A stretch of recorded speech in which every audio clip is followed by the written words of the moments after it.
I wondered, I sat and watched you in the stands at the RNC, and I don't think I've ever seen anybody give a speech at a convention, a very well-received speech, without endorsing the candidate. How did you convince Trump to do that? Well, I think Trump and I have a good relationship. We've got a mutual respect Apparently for each you do. other. Yeah, absolutely.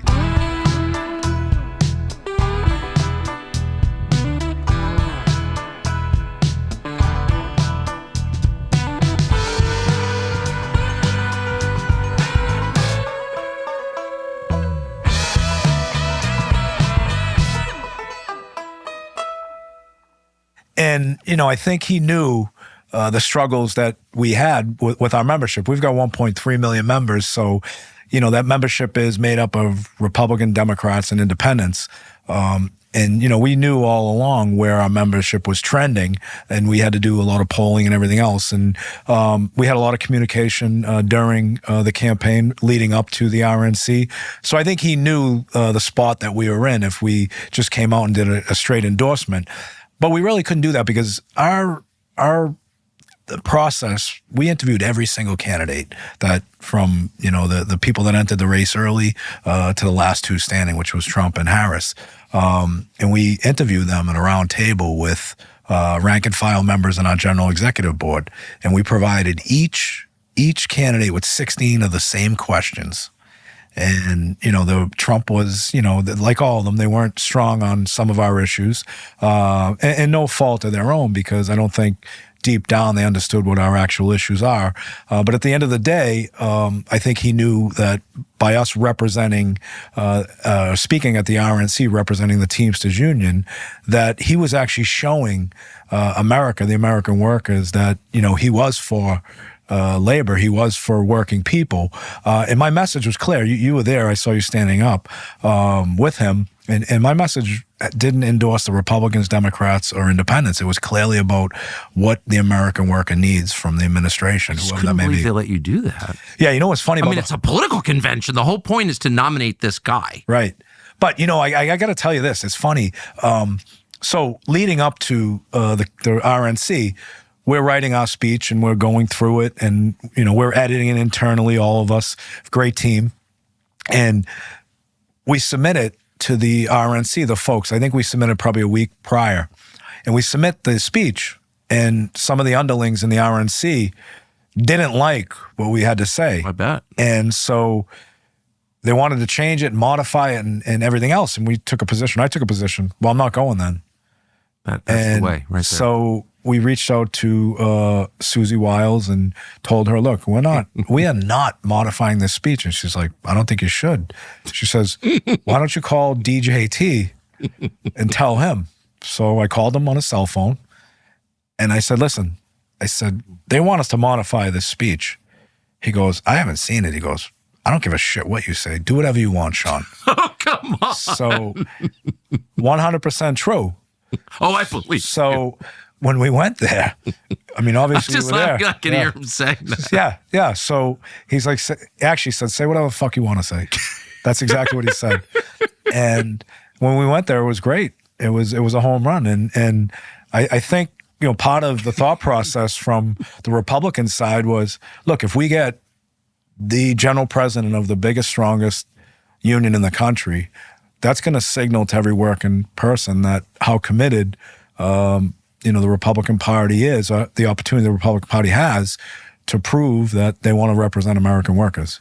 Listen to them. That is a window into what Trump is actually like. That's why I'm laughing, because it's just so perfect. And whatever you think of that, I happen to love it, but that is never done in politics. Well, you never get a candidate say whatever you want. Yeah. What? Yeah. It was hilarious. But conversely, we asked to go to the DNC at the same time.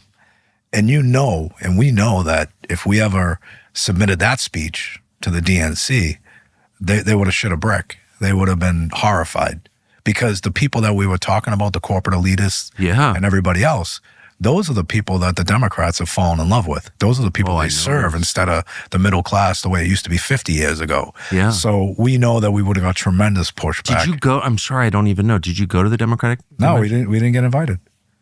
That is great. That's even a bigger story than speaking at the RNC, is not getting invited to the DNC. Yeah, well, that was the vindictive side of the Democratic Party. And I'm a Democrat, but, I'm going to call balls and strikes. They haven't done shit for us.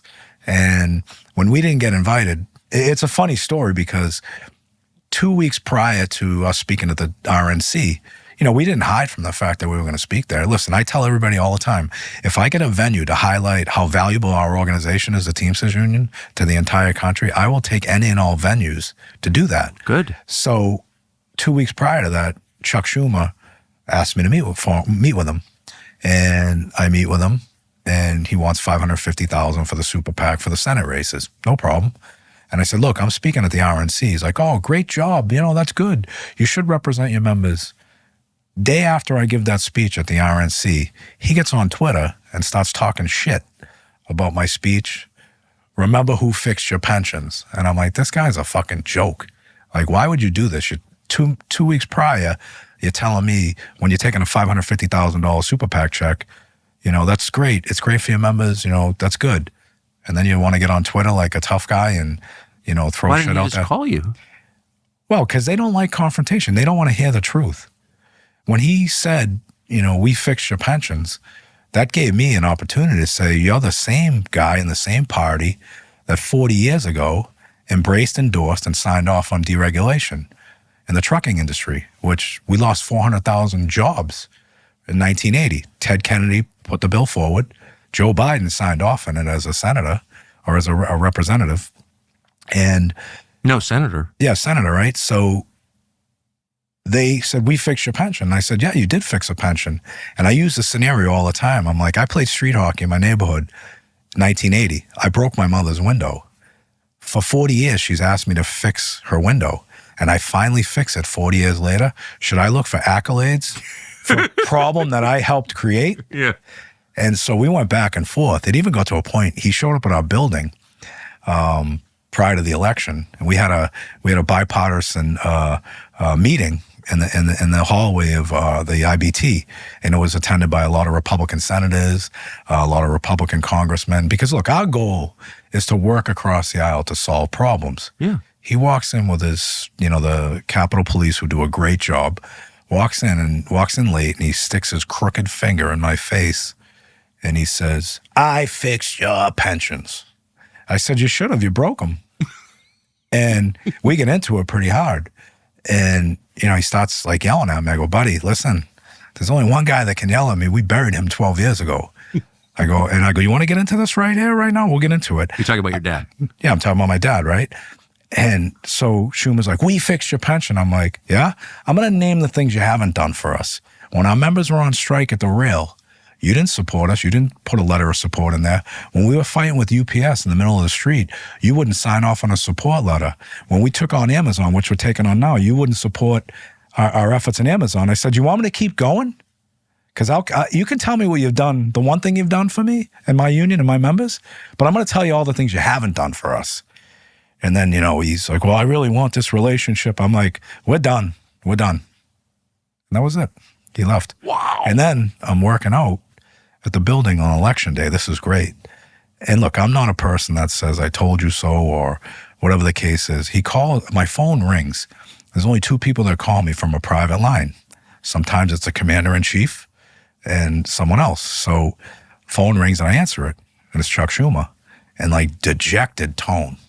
It was, hi, Sean. I'm like, hey, how you doing? He goes, good, Chuck Schumer. I'm like, okay, what do you want? It's like, I just want to thank you for supporting, the super PAC. I go, that was like 4 months ago. And he says, well, yeah, I just want to thank you. And I'm like, okay, great. It was like a dejected tone.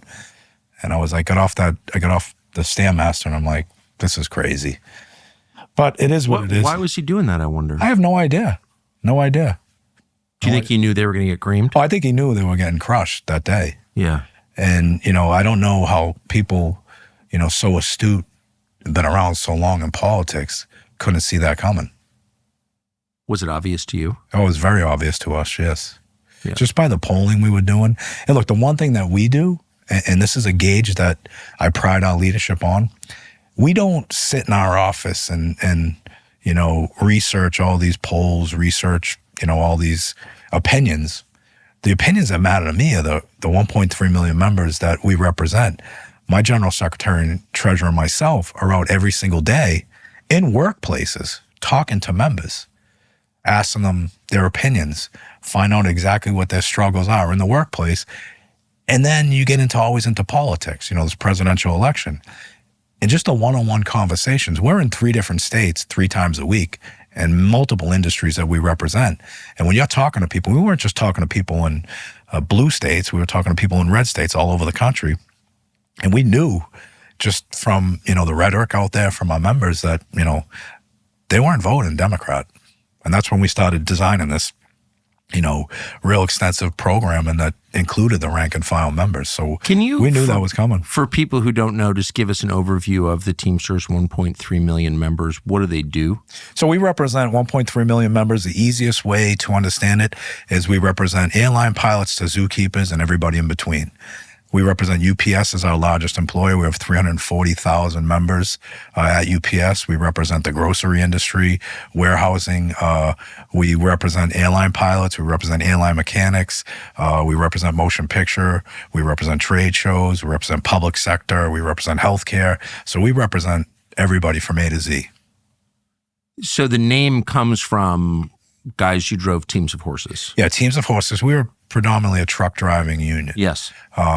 Started out with horse and buggy, and then through evolution and technology, with truck drivers.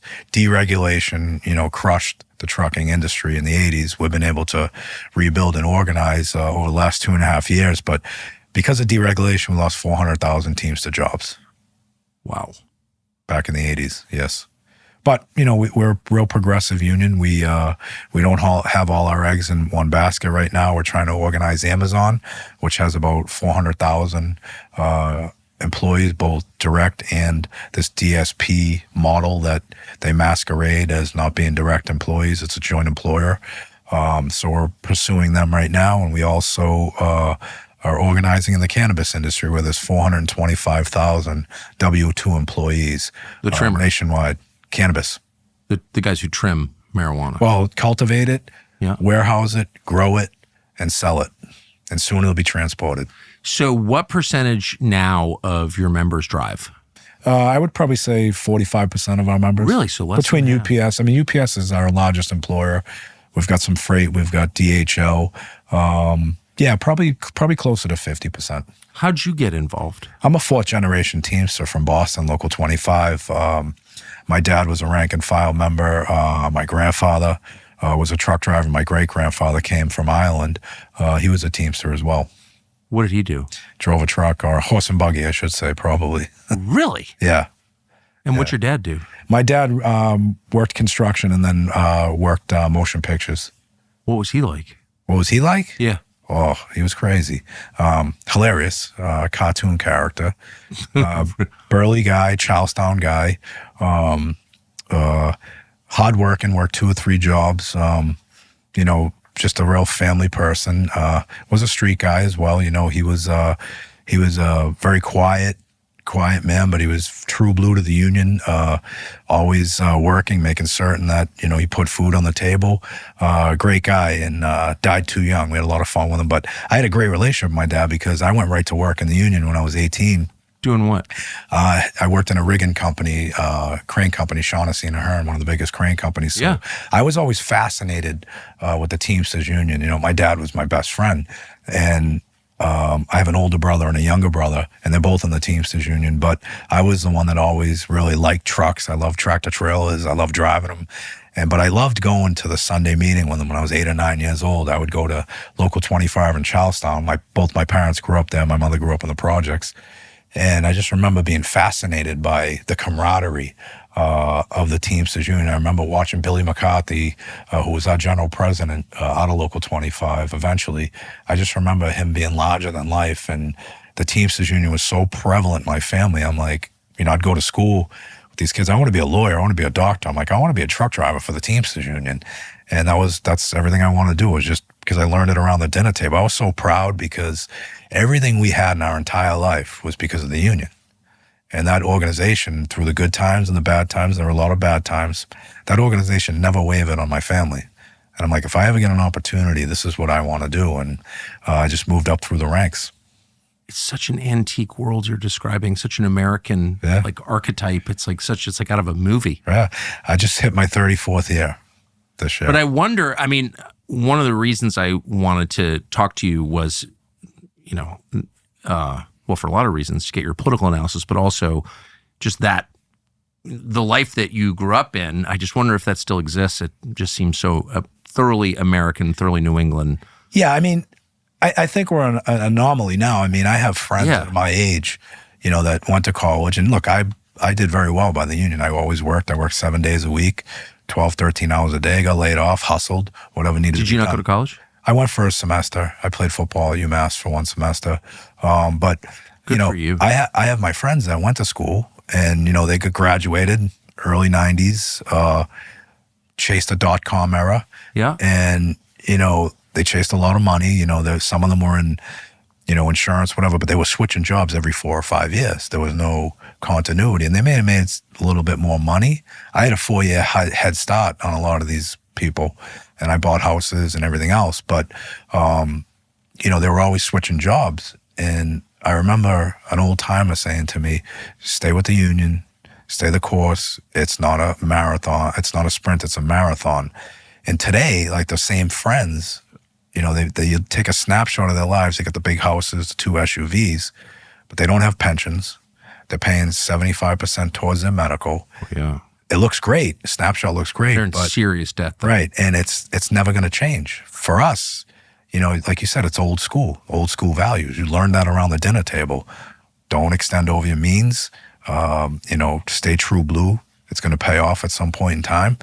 And I think, to your point, there's not much of that left anymore. We've got to kind of switch gears and do a revisit. No, there's not. I mean, I'm 55. I remember that. I was never part of that world, but I remember it really well, especially in New England. Absolutely. I mean, Billy Bulger was running politics in this. Did you know him? Oh yeah, I knew Billy Bulger. Yeah. So where my father and my mother are from, Charlestown, it's a white, Irish Catholic community. Then over the bridge was the North End. Yeah. And then you had South Boston, which was, white Irish Catholic.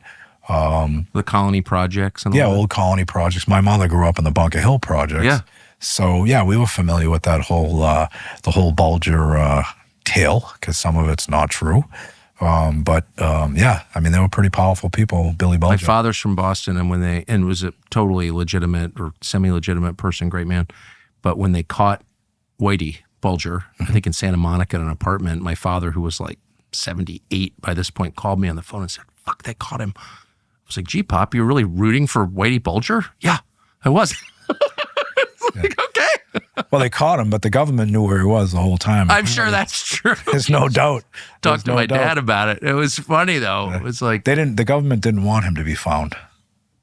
I believe that. It's 110% Have you talked to my dad about this? No, but I mean, growing up there, it's funny. When you grow up in that area, and you talk to people around the country, they'll always say something, obviously Whitey Bulger or whatever, was not a good guy. Yeah. Was not a good guy. No one should ever idolize that guy.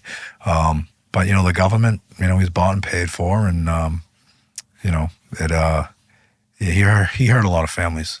He did, but it was more complicated than just, criminal versus G-man. I mean, the FBI was involved in they were on the dark side. They were knee deep in it. Literally. Knee deep. I mean, the agent went to prison for it, so it's not a guess. Absolutely. And, it's just funny because growing up, in the 80s and 90s, you had a front row seat, to what was going on. Steve the Rifleman Flemmy? Yeah. Those guys all not good guys, not good guys. And plus, they told on their own, hey, it's one thing if you that's right. If you want to be a criminal, like, hey, that's your thing. I wanted to go to work, right? I want to provide for my family. Someone wants to be a criminal, give it 110%. But don't tell when you get caught. Don't tell on your friends. Don't tell on your friends, and don't blame everybody else. Everything I've ever done wrong in my life has been because of me. Yeah, me too. I haven't blamed anybody. It is what it is. I always say, does anybody have a bad idea? Bad news, your internet provider is watching you. The provider compiles everything you do into an online profile and sells it to anybody with money. That sounds illegal. It should be illegal, but it's not, and it's happening. Why does the government allow this? Because governments benefit from it 2. This gives government a loophole to sidestep your Fourth Amendment right. They can buy your data from an internet provider rather than needing a warrant to gain access to that data. They can know everything about you without going to court to find it. These data brokers are infringing on your birthright, your constitutional rights, the ones you were born with. They're taking your freedoms away. But there is a way to get those rights back, and it's a product that we use called ExpressVPN. With ExpressVPN, everything you do online goes through secure encrypted servers. That means nobody, not even our internet providers, can watch or track your movements or what you're doing online. You have privacy and therefore freedom. Get your rights back with ExpressVPN. Right now, by the way, you get an extra 3 months for free when you use our special link. Go to expressvpn.com/Tucker. Get 3 extra months of ExpressVPN. Once again, expressvpn, one word, .com/Tucker. Do you feel that maybe you're out of step with the modern world with those attitudes? No, I think the modern world's difficult to navigate through, but like anything else, being brought up the way we were brought up with the values we learned growing up in the industries that we worked in, I think it's more valuable today to have that thought process of, old school ways with modern society, because, everybody falls in love with anything that's convenient, that doesn't take a lot of effort, if that makes sense. Of course. Where, we grew up where you had to provide a lot of effort to make changes and to actually be successful. And I think that's important. People have to understand the value of working hard, the value of maybe having some, struggles in your life, because it's going to make you the person you are further down the road. And you're going to actually appreciate things more. So no, I don't think that's a hindrance at all. I think it's a strength, to be honest with you. What did you do at O'Shaughnessy and O'Hearn? O'Shaughnessy and O'Hearn, I was a rigger. I was a steward. What does that mean, a rigger is, dealing with cranes, hoisting, moving heavy equipment, hauling heavy equipment around on tractor trailers. Every day was different. So I always tell people, what is a rigger? I'm like, well, it's like putting, 5 pounds of shit in a 2-pound bag and making it look good. And that's what we did. You got to stuff it in like there. Once, for a Sunday, we could be hoisting air conditioning units by helicopter onto a building in Boston. And then the next day, we're moving a piece of art with a crane over the Museum of Fine Arts. And the next day, I might be hauling an oversized crane somewhere. So every day was different. You had to use your mind. You had to use your common sense. And it was an apprenticeship program I went through. And I'm still on the seniority list today. We hold our seniority. So I haven't been there in 26 years. But before I retire, I'm going to clock in for a week just to get my 6 weeks of vacation. So a true Teamster. So your father lived to see you get into Teamsters leadership? My father lived to see me take over Local 25. I was the youngest president to ever take it over. I was 33 years old. And he died in 2012. And I was running for Eastern Region Vice President. And I won the election in 2011, November. I was the highest vote getter, and he passed away suddenly in January. And it was a funny story on how he passed away. So he was a man of few words. He threw compliments around like sewer caps, right? But he was a very proud man. He was very proud of his sons and everything else. And so he died, and, typical, we go through his pockets, see where he stashed all his cash, like fooling around. Mm-hmm. And my mother went in a suit jacket of his, and he had a ticket to go see me get sworn in at the convention. Never told anybody he was coming or anything. So it was pretty good, but he was a character. He was the type of guy, growing up. My mother raised 3 of us, 3 boys, and we're all very close in age. She raised her 3 younger brothers in the projects in Charlestown, and then she gets blessed with him as a husband and 3 of us. It wasn't easy, but, he was the type of guy you could go to him and say, hey, Dad, I screwed up. He wouldn't scream and yell at you, all right, let's figure this out. Like, he was always there that way where, at times he would flip his lid, but, he was a man's man. Like, he always was taught us about loyalty, always taught us about, integrity. And my mother was, obviously the biggest influence in our life. So it was a great upbringing, tough at times. I mean, a lot of tough love, not a lot of hugs. But at the end of the day, none of us ended up in jail. None of us ended up on drugs, and we've been pretty successful and lived a good life. So they did something right. I mean, the Boston that you grew up in, which I remember was, so well, it was an Irish city. I mean, no one would say it, but it's just a fact. It was run by the Irish and had been since like the 1850s when they came in and took it over from the Yankees because they were better organizers and more intense. And politics was dominated by it. Culture in a low key was working class Boston was Irish. Right. But certainly politics, the whole state was dominated by the Irish, right? Sure. Billy Bulger was part of that. That's kind of gone now. Yeah. You look at, take a snapshot of Boston politics 10 years ago and go back even further, like 30 years, and see where we are right now.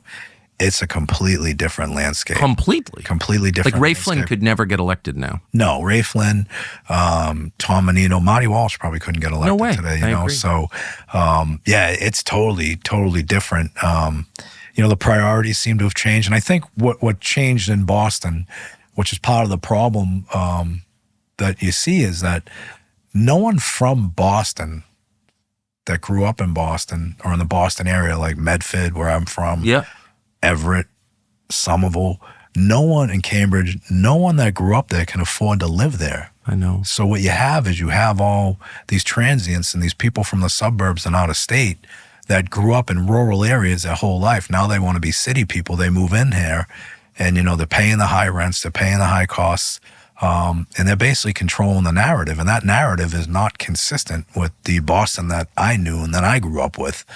Boston was a blue-collar city that was very proud, very patriotic. Very. And now it's completely, gone the other way. And that's there was a great deal of attention to like the people who live there. I mean, that's one thing I always noticed about Boston. It was obviously corrupt to some extent. There are a lot of drunk people in the State House. On the other hand, like they seemed to, the quality of life issues, it was safe, it was clean.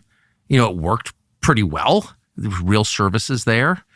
And that, it seems to have inverted. Like there are almost no working class people in Boston that I can see. Now, if you go down the Seaport, South Boston, you go down the Seaport and look, development's great for an area, but it's going to be developed with the intent that people that are from there don't get forced out. They can afford to live there.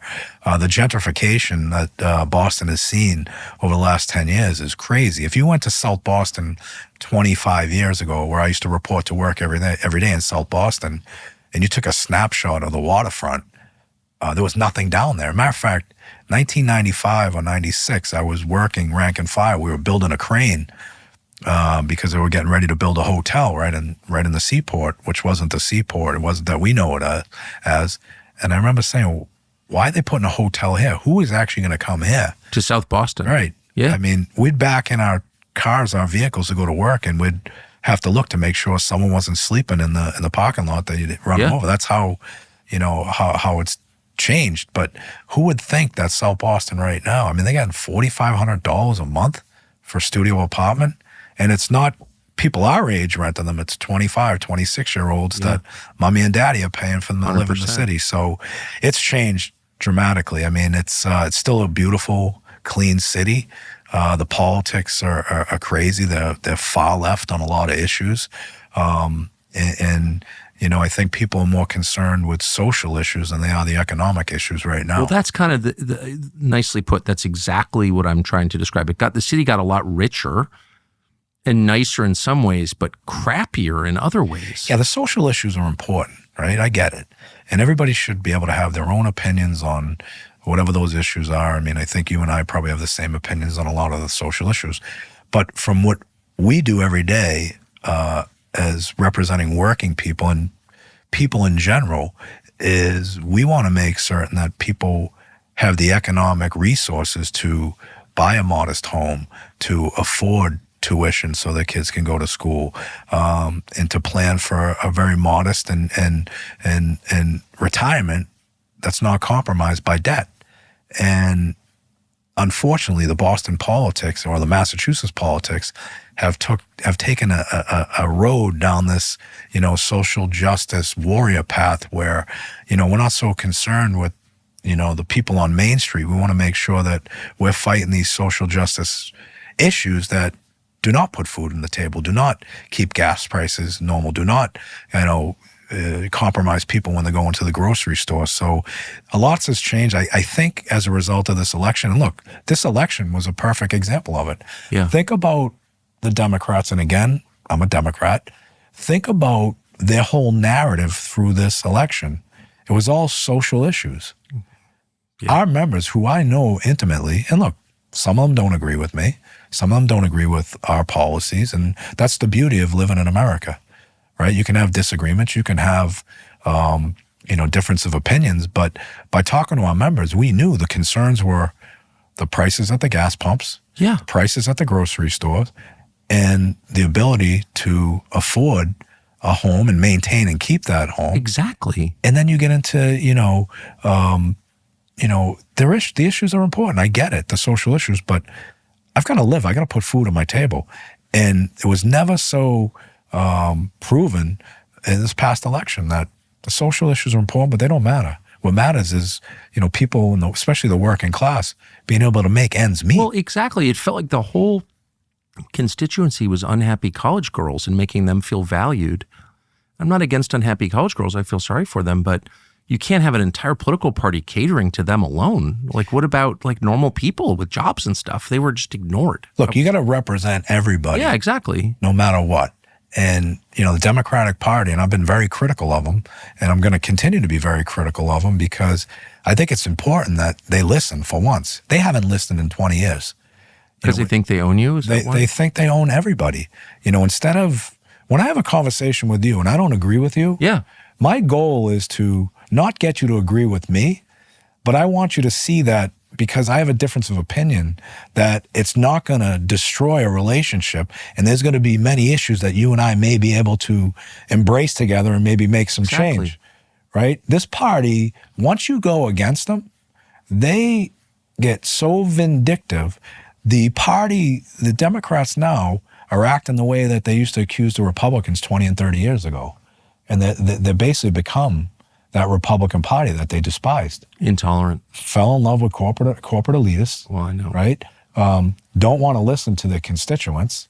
They want to dictate how people should vote and how people should think.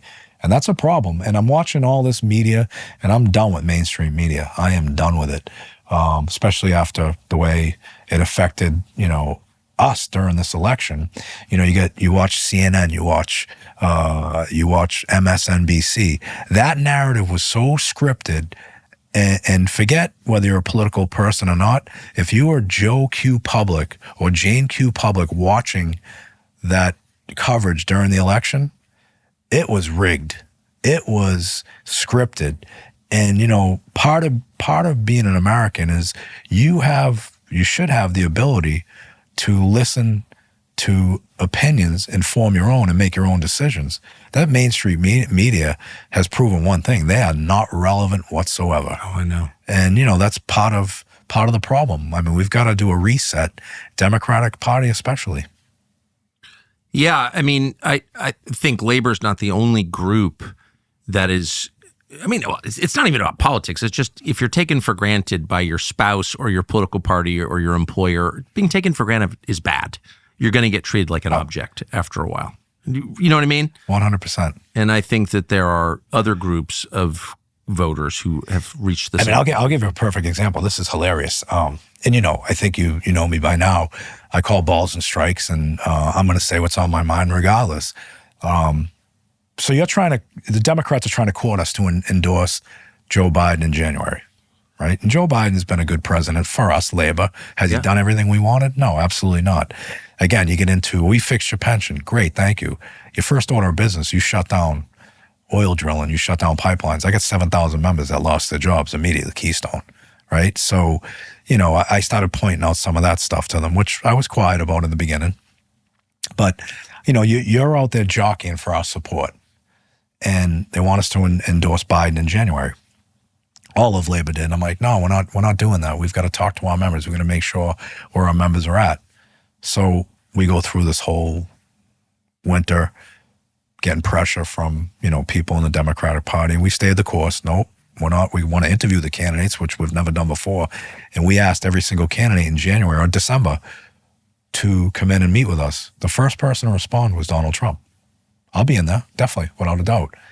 And all these other candidates, RFK right away, Asa Hutchinson, Cornel West, all of them, they came right in. Same format, same questioning like we talked about earlier. And the struggle was getting Biden in here.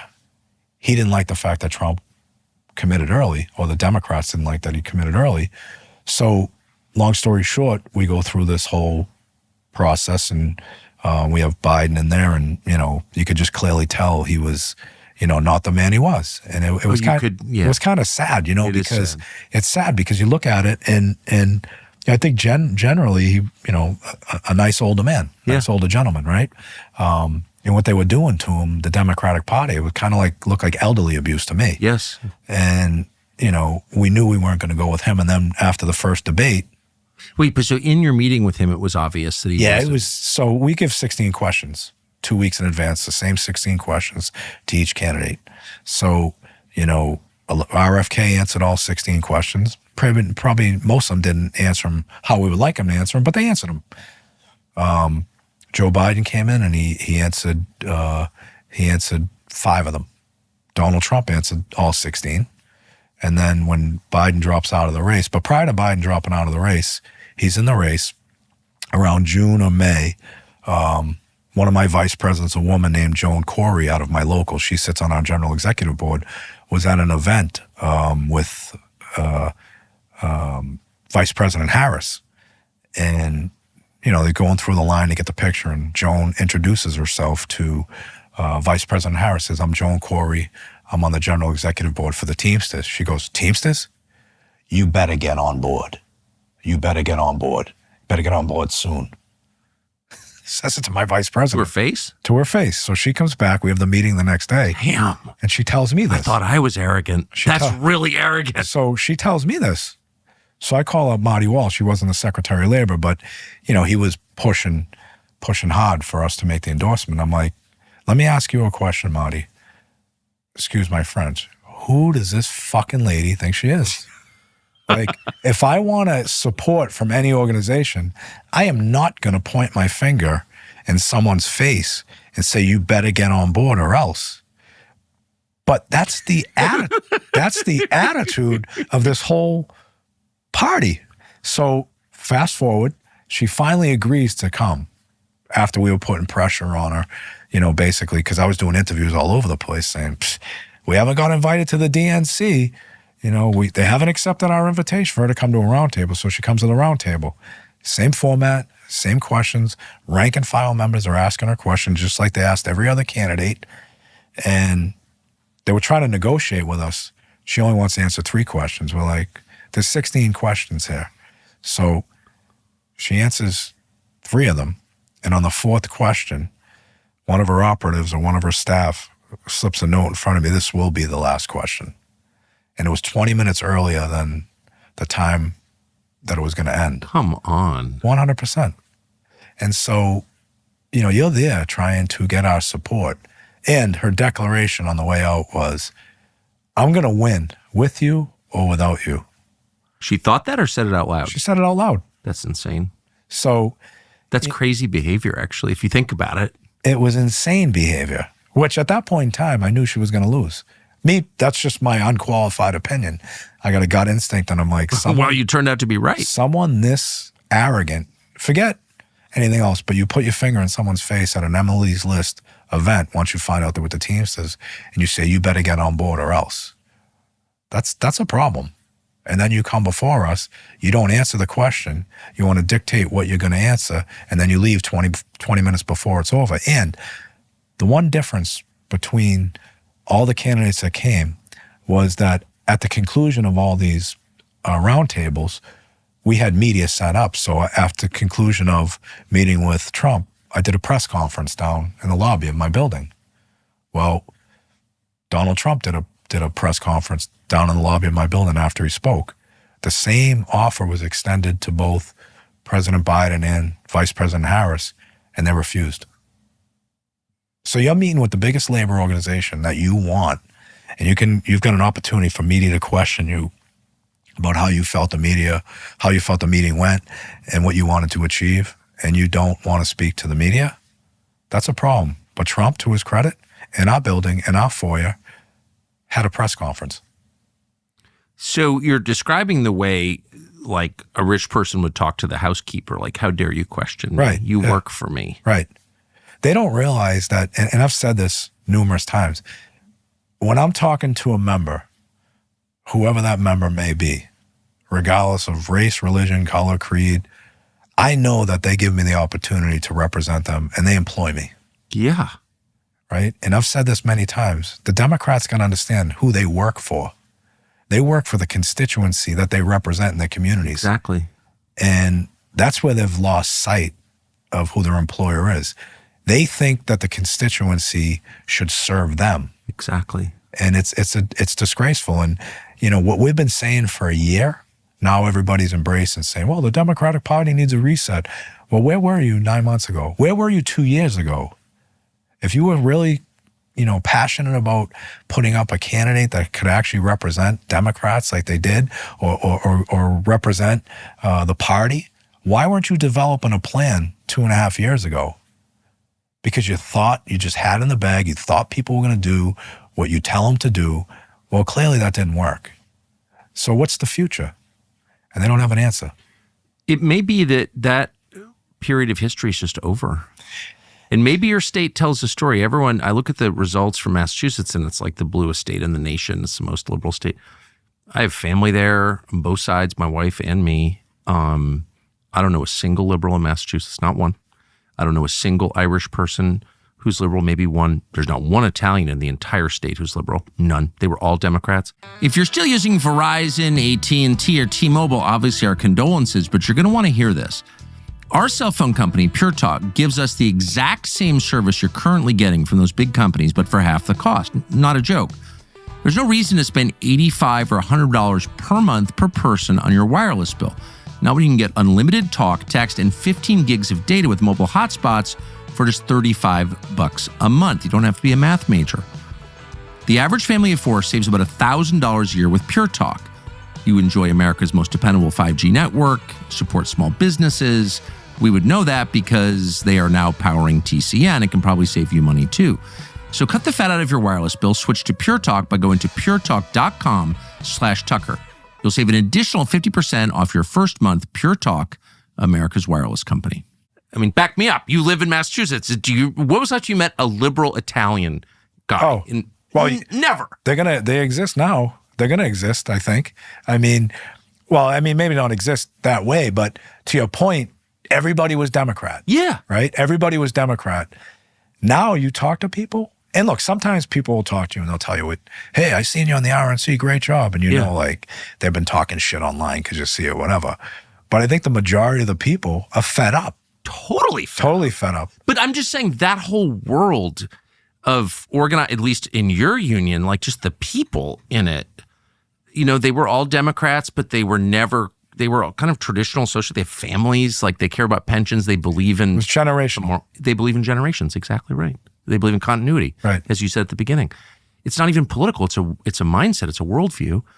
And that whole group is like so out of step with the Democratic Party that I'm not really sure how that's ever fixed. No, but and then, you know, you make a great point. So through this whole year, let's say, right, the Republicans, and we've worked with a lot of great Republicans in the Senate. Josh Hawley's been great with us. Yeah. JD Vance has been great with us.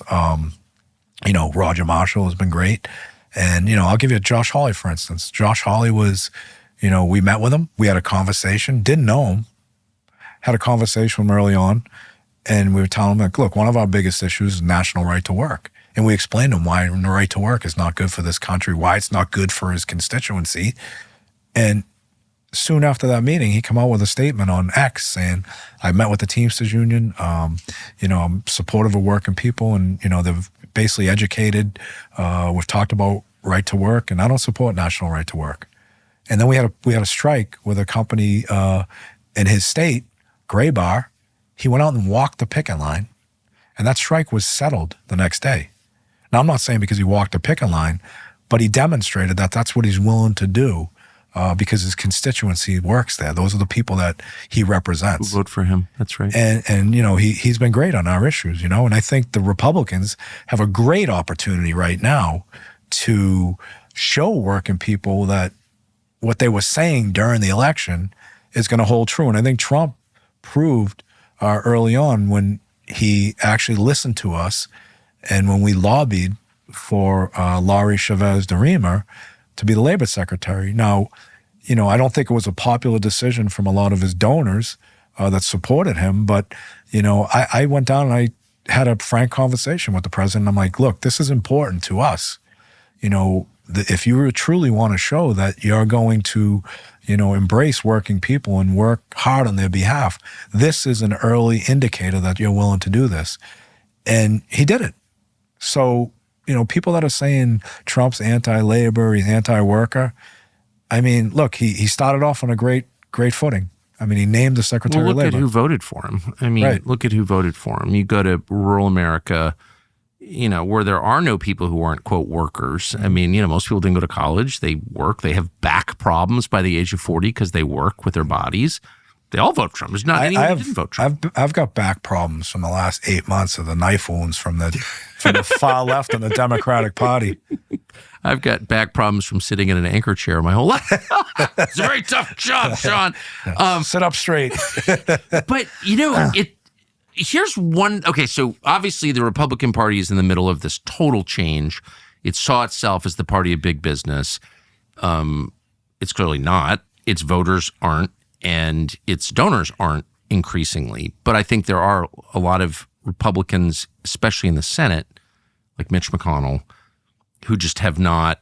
Mitch McConnell is a really bad person, but so he's a specific case. But there are like decent people who just haven't sort of made the mental change that they're not the party that they thought they were. Well, I think part of that problem is we haven't had the conversations with those folks either. I totally agree. Because there's been such a line drawn in the sand where if you were on one side or the other, especially in our world, labor, if you're a Democrat, you shouldn't be talking to the Republicans. But I'm like, that's bullshit. I agree. How are we going to get stuff done in this country? Forget anything else. It's like, if you're looking to truly collaborate and actually make things happen, you've got to talk to people that you normally wouldn't. You've got to express your ideals, your opinions, and there's got to be common ground. I mean, I deal with probably the worst employers in the world. I deal with corporate greed, white-collar crime syndicates like Costco, United Airlines, and there's a list of them. And, I could go on and on for days. And, a lot of the times you get problems solved by having discussions and finding out, where you can work together. I mean, who would think that, Mark Wayne Mullen and I almost fought twice in the middle of the Senate floor. He's a pretty scrappy dude. Yeah, I'm from Boston, man. I don't sweat anybody. And but him and I have had a conversation. We've actually had many conversations, and we agree to disagree on what we can't agree on. But at the end of the day, there's going to be a lot of things that we can work together on behalf of his constituency, my members. Because I don't agree with you on one issue. Should I draw a line in the sand and not talk to you again? I agree. I mean, there'd be 100% divorce rate in this country if that was a key, right? No, it's true. No. But here's the mind shift that I think I would like to see. So labor's an ancient institution in the United States, and a pivotal one in the economic and political history of the country. But I do think people are sort of caught in this sort of 1930s thinking where it's, workers versus some manufacturing company. And the power shift has been so complete. And I don't know if it's like even Amazon is not as powerful as the financial institutions. And I personally think, just as an observer, I'm not labor or management. We're going to convert you at some point, though. Yeah. Well, I've been a member of a union most of my life, but it's a particularly shitty union. SAG. But anyway, here's the point.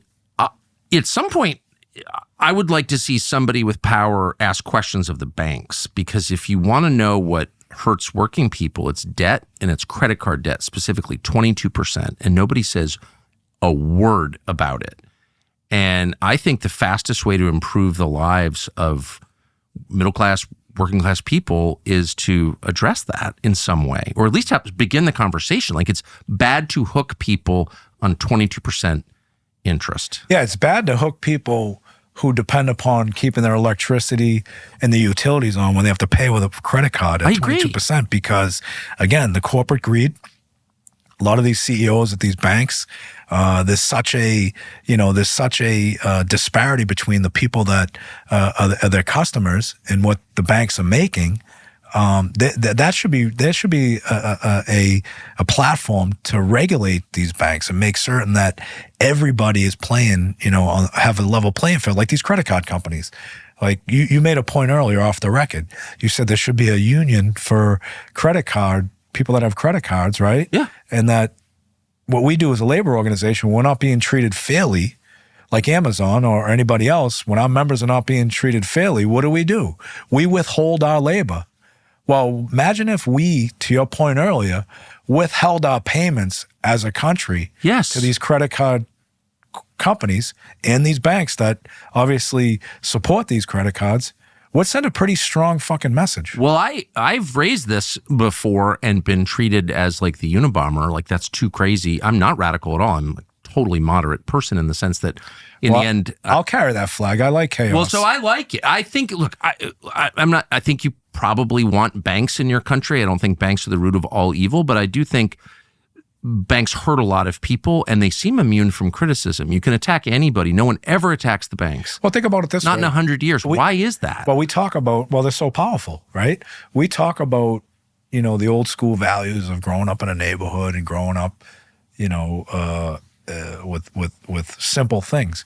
Just remember the neighborhood banks that we dealt with early on, they actually cared about the people. Yeah, knew them anyway. They knew them in your neighborhood. They knew them. No one knows TD Bank. No one knows Bank of America. There's no personal connection there. No. It's all about bottom line and how much money they're going to make. Oh, yeah. And, that's what's missing as well. They may be selling your debt to somebody you never even heard How of. many times have you got a mortgage and, the bank you go through sells it to someone else? They're making money every I believe we had a financial crisis over this. Yeah, I think it was 2008, 2009. Ish. I think there's a movie about that, right? There may be. But credit cards especially. And the payday loan people have taken a lot of well-deserved abuse. I mean, clearly that's predatory. But I remember when I was a kid, my father was a reporter, covered the mafia. And I remember very well hearing from him that they put people in prison for loan sharking. All the time, put the mafia in prison for loan sharking. I don't think they were loaning at 22%. They probably had better rates than the banks and the credit cards, definitely. And by the way, they paid out on the lotto in full, unlike the state governments, which pay you like a percentage of it. They're more crooked than the mafia, and no one says a word. It's disgusting. It is disgusting. It's actually criminal. Yes. I liked Josh Hawley had a nice Senate hearing where, he brought them to task. He brought the credit card companies to task. And, it seems like you get punished for being, the misfortunes you may endure in life. So the credit cards too, the other thing I don't like about them is, if you got a good credit rating and you've been fortunate enough to have a good job, you get a lesser rate, right? If I have bad credit and I've got a lot of debt, I'm getting that higher rate. So they're preying on the weak. Of course. And that's got to stop. That's got to stop. At the very least, we should say it's wrong. And by the way, it's prohibited by every religion. I mean, people have thought this was wrong for thousands of years. Right. And we're in this weird hiatus where, Judaism, Christianity, and Islam all have a lot to say about usury. And they're very explicit about it. But we've sort of forgotten that or something. I don't really get it. Yeah, it's funny. When problems don't affect certain people, they don't want to hear about them or they don't want to do anything about them. Yeah. I don't think it's radical to raise it at all. No, I don't think so God either. Bless Josh Hawley. I don't think it's radical at all. I mean, it's a disgrace when people have to pay their bills on their credit card and they're never going to catch up. Never. And by the way, if I can just make, it's not a partisan point, but it's just true. Joe Biden did that. He made bankruptcy credit card debt not dischargeable in bankruptcy. Mm-hmm. He did that in the bankruptcy bill because he's from Delaware and they paid for his house. Pretty corrupt. So let me ask you about AI. This is going to have a transformative effect, everybody says, on labor. What effect will AI have on AI is going to have an effect on everything. I mean, it needs to be regulated. It needs to not be a weapon against working people. Technologies, coming fast and furious, especially in many of the industries that we represent. But again, these are conversations that need to be had before AI is implemented and or dispersed into the workplace. There's a lot of jobs that can be created as a result of technology, as a result of implementation of AI. And again, it's, people drawing a line in the sand, not want to have these conversations. The general public or the general perception of the world is they want convenience, they want less labor, but it's not good for the country. It's not good for working people. And automation is going to be just as debilitating to working people than it's just like AI. And what we've done is we've negotiated contracts where automation has to be negotiated in the industries we work. If they're going to make a technological change or they're going to automate something, they've got to maintain the job levels and create jobs moving forward as a result of this technology. You take grocery warehouses where they're having robots pick orders. Well, we've been able to negotiate contracts where we create jobs, we maintain the robots, we program the robots, we fix the robots, we build the robots in some of these cases. So there's always opportunity. United Parcel Service, 340,000 members. Technology plays a big role in the forwarding of packages and envelopes. And, obviously it's efficient, but there are jobs created as a result of it. And that's what the beauty about being in a union is. But I think people underestimate how technology is going to destroy this country if we don't regulate it, if we don't get in front of it, and we don't create jobs as a result of it. I mean, we're dumbing down this society so much. It's you got college students not doing research papers, they're using AI. How is that good? How is that good for your mind, right? You got people out there, like you mentioned your union, SAG, screenwriters, they're going to be out of jobs if AI comes in. So, I mean, we've got to take a hard look at where AI will be valuable to this country and where it will be detrimental. And I don't think we've taken a good look at it. I don't think we've taken a look at it at all. And, the state of California is betting everything in its budget on that guy out AI. there. That guy. A ridiculous person. But why shouldn't, if there's like electricity or any emergent technology, electricity shows up 100 years ago, it's fair to ask, clearly it provides light and, powers machines, but is there a downside? I don't know, for any technology, nuclear technology, and AI is as transformative as any technology. So why is there no conversation about harnessing it for good rather than evil? Well, think about how we started. Teamsters, horse and buggy. Yeah. Then they came out with engines. Then they came out with trucks. That was technology evolving, but we always protected the jobs, right? We always made sure that those jobs are protected. And that was technology back then, right? Gavin Newsom in California should be the poster child for bad behavior when it comes to protecting against AI and technology. He's the same guy that working people through the recall election saved him, right? But he's the same guy that when you work a bipartisan bill to protect against technology, AI, and also mandate autonomous vehicles to have a human operator, which is bipartisan, gets on his desk, first order of business, is he vetoes it. Yeah. He vetoes it. You know why? Because he's looking for his next best opportunity with the captors he fell in love with, technology, tech companies, Google, Uber, whatever else, Lyft, all those companies he's bought and paid for. He doesn't care about how that affects people's job. He doesn't care about how it affects the community. He's looking for his next payday. And that's a disgrace. I couldn't agree more. Do you think that in this administration, the AI czar is a guy called David Sachs? Have you talked to him?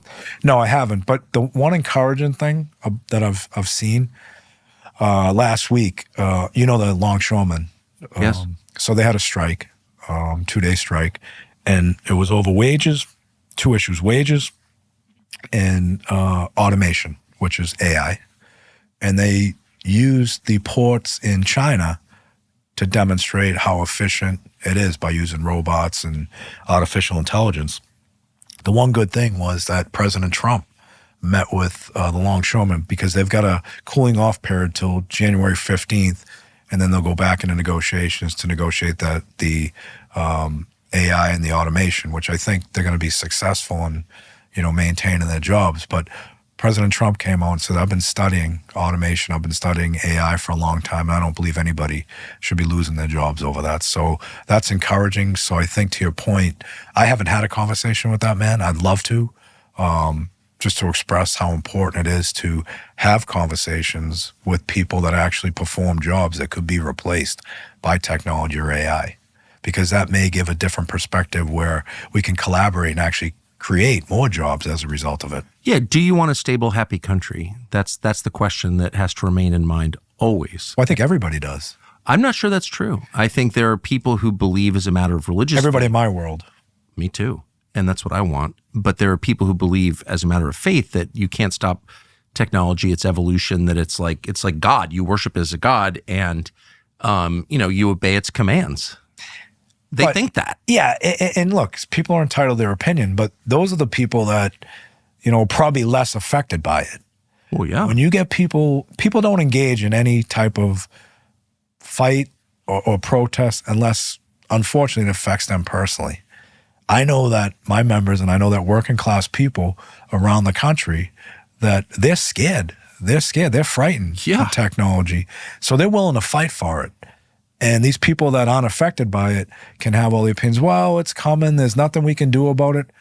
Well, your son or daughter may be affected by this, or your neighbor or a relative. You should get engaged and protect the integrity of this country, not just go along to get along, because that's where we're going wrong in this country.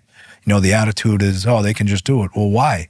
Why can they do it? Why can't we stop it? Why can't we modify it? Why can't we collaborate to create more jobs? Why do we have to dummy down everything we do in this country? So I think there's an opportunity there, but we have to have these conversations. Maybe the biggest lie about abortion is that it's just not a big deal. That's not true, and studies show it. A year after having an abortion, women overall had a 50% higher chance of needing psychiatric treatment and an 87% higher likelihood of personality and behavioral disorders. That's not health care, it's a tragedy.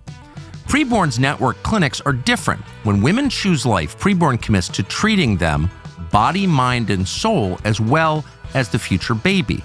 It's the whole picture, and it's affordable. An ultrasound that can save a baby's life costs $28.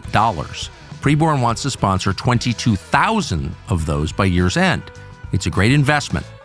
Donating is simple. Just dial pound 250 and say the keyword baby.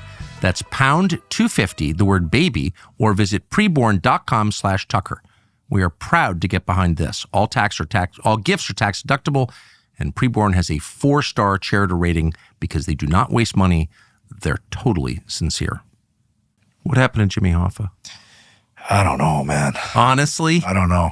Again, that's, it's a tragedy what happened. Look, there's no love lost between his son, my predecessor, and me. Don't like the man, never cracked an egg. He was born on third base, thinks he hit a triple to get there, was bad for our organization. However, his father was a great Teamster, a great American. And the sad part of society right now is that man was murdered. Oh, yeah. He was murdered, 1975 right? outside Detroit. And a family lost their father, regardless of how I feel about the family, lost their father. And unfortunately, it's like anything else in society. It's a joke, right? It's a joke. Where is he? What happened? Blah, blah, blah, blah, blah. Look, the guy was an icon. He created this union. He brought it to where it is. But, that's what's wrong with society. Who do you think killed him? I don't know. I met a guy once who told me that there's all kinds of theories. There's all kinds of. But you think he was murdered? Yeah, I don't think he ran away. No, or put in witness protection. Yeah, that would have been public. Yeah. 50 years later. Yeah. But there's no, or when you took over, you didn't hit the archive to find the truth. The archive doesn't really say much about it other than, it's a mystery, right? You went to lunch and there's didn't all kinds of theories, and there's a lot of times I want to go to lunch and not come back, but that's for other reasons. But, that's what's wrong with the media today. I don't know. I think look, he was an icon. He should be viewed as that, and it is what it is. It's an unfortunate, unsolved mystery. What are you trying to do with Amazon? I'm going to put them on their knees. I don't like Jeff Bezos. Oh, I don't either. He also personally owns, not the company, he personally owns the most liberal newspaper in the United States, most left-wing, for the people newspaper. So I'm a little surprised to learn that he's not welcoming you guys. Yeah, no, he lost his balls during the election. You could tell that. Well, that's for sure. Yeah. He's pulling a Justin Trudeau. I think for a guy that, he did a little growth hormone, went back in the gym, did some testosterone, he's the man. But look, this guy does not treat his workers fairly. There's a 150% turnover ratio in his company with direct employees. He hides behind a joint employer scam. Can you explain that? I'm not sure I get it. So joint employer is he hires third parties to move his freight, right? Yeah. Deliver the packages. So you get a company like UPS. UPS has all direct employees, drivers, loaders, sorters, part-timers, whatever it is. They're all direct employees. They're W-2 employees. Yeah. Bezos inside workers, Amazon inside workers, which are going to be our members shortly, are direct employees, right? They make far less than our members of UPS, but the delivery drivers are working for a third party that has to follow the policies and procedures of Amazon, has to buy their vehicles from Amazon. We actually got a decision in California that stated they actually are the employer of these third-party leasing arrangements. So we've made a demand nationally and we've got 22 locations that have organized under this model, a demand for bargaining, and he's refused to do it. And so we've given him an ultimatum that if he didn't respond by December 15th, that we would take appropriate action. Now, when that happens, that's up to him. So, yeah, we're going to get him. We're going to get him. And he's not just a threat to the parcel industry. Yeah. He's a threat to every working job in this country. Agree more. I mean, they've got grocery warehouses. And look, he should embrace sitting down and negotiate. Think about what he does every day. If you don't concede to his demands for him to carry your product and sell them, what does he do? He blackballs you, right? He basically strikes good companies from distributing their products if they don't agree to his low terms and cost.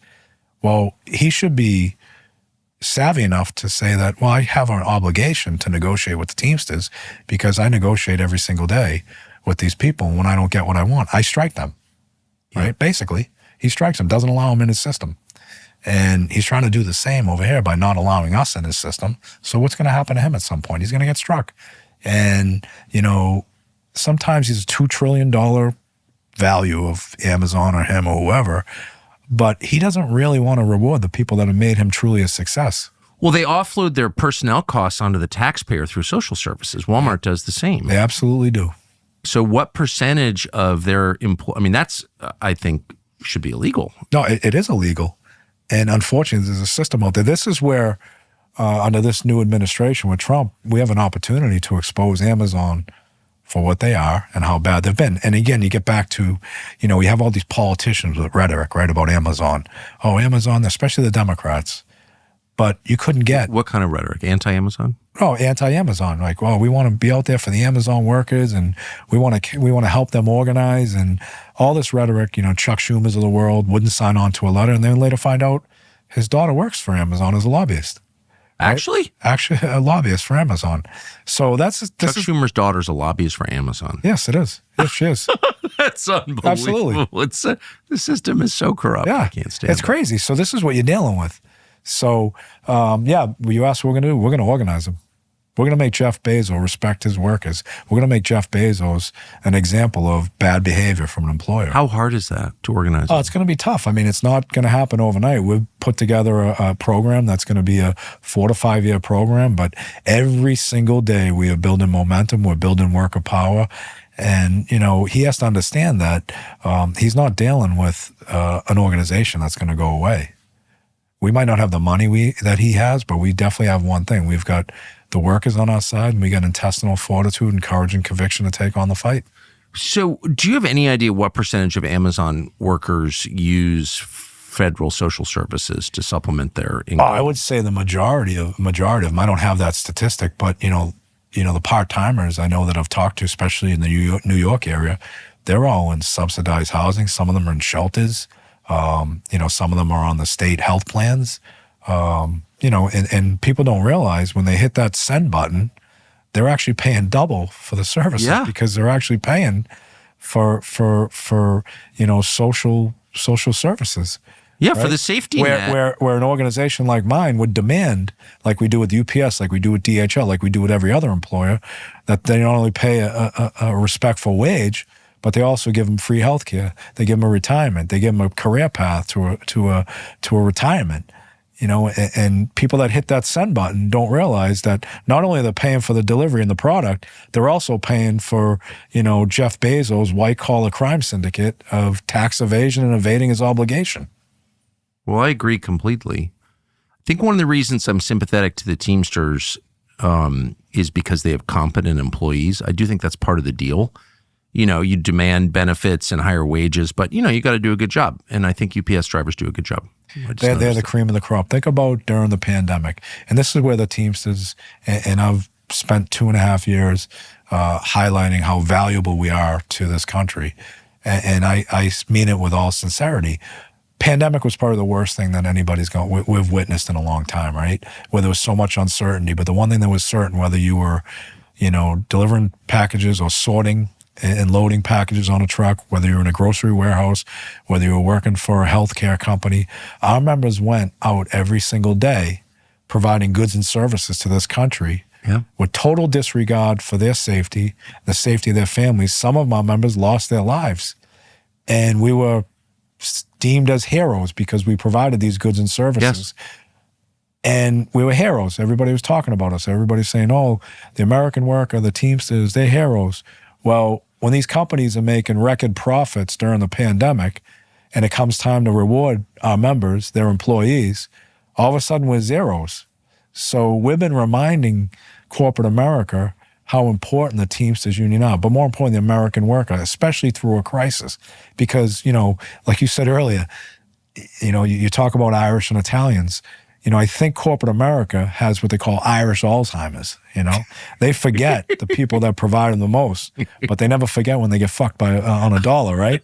So, it's true. I think, the Teamsters union, we do have the best workforce in the country. We're well-trained, we're safety conscious, but, we fight hard for our members.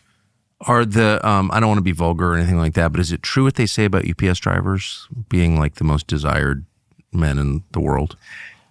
Men and women, right? Because they have pensions. They got big pensions. No, but I mean, like, you know what I mean? Is that true? I don't know. I mean, you hear stories. I mean, everybody likes a person in uniform. I never worked for UPS. I couldn't tell you. So I couldn't resist asking that. Yeah, I mean, I've got a face for radio, so I don't know.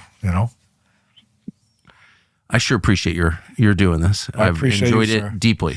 Well, listen, I got a venture that I'm going into. I want to be like you and other people. I created a podcast that I'm going to be launching early 2025. Oh, you'll like it. It's going to be called Better Bad Idea by Sean O'Brien. That's good. And we're going to have real conversations with real people about real issues that affect America. Are you really going to do that? 100%. Oh, you should invite me on. I'll come. I definitely will. Oh, done. Can't wait. Thank you. Thank you, sir.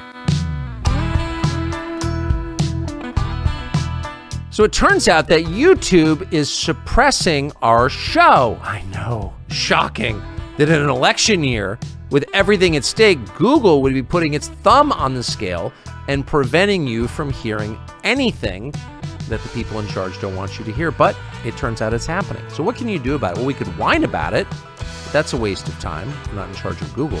Or we could find a way around it, a way that you could actually get information that's true. It's not intentionally deceptive.